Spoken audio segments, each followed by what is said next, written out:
بے شک جو لوگ اپنے رب سے بنا دیکھے ڈرتے ہیں ان کے لیے اللہ کی مغفرت اور اجر عظیم ہے۔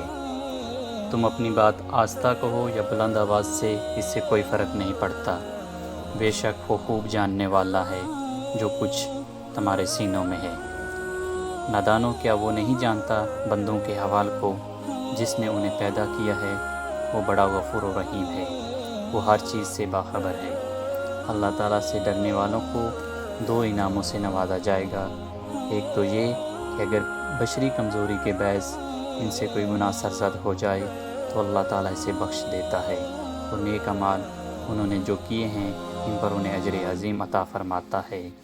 کوئی چھپ کر بات کرے یا بلند آواز سے، اللہ تعالیٰ کے سامنے سب یکساں ہے۔ وہ سب کو جانتا ہے جو تمہارے دلوں میں خیالات و افکار انگڑائیاں لے رہے ہیں، وہ ان سب سے آگاہ ہے۔ اللہ تعالیٰ پسند کرتا ہے ایسے بندوں کو جو پرہیزگار ہیں، متقی ہیں، غنی ہیں، اللہ تعالیٰ کی حرام کردہ چیزوں سے بچتے ہیں۔ میرے پیارے نبی صلی اللہ علیہ وسلم فرماتے ہیں وہ ایسا بندہ ہے جسے رب رب ہو کے پیار کرتا ہے۔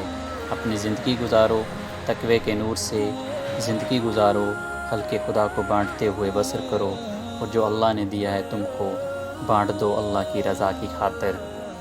اللہ تعالیٰ کے نیک بندے اللہ کے حضور اپنی محبتیں پیش کرتے ہیں، کبھی مال خرچ کرتے ہیں، کبھی سجدے کرتے ہیں، کبھی رکوع و قیام میں وقت گزارتے ہیں، کبھی روزے رکھتے ہیں، اور کبھی دیگر صالح اعمال کے ذریعے سے اپنے رب کی دلجوئی حاصل کرنے کے لیے کوشاں ہیں۔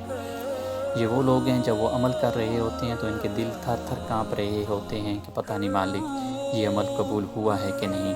البتہ اگر ان سے کبھی بدی سرزد ہو جائے تو ان کے خوف کا عالم یہ ہوتا ہے کہ خوف الہی سے ان کا رواں رواں کانپ رہا ہوتا ہے۔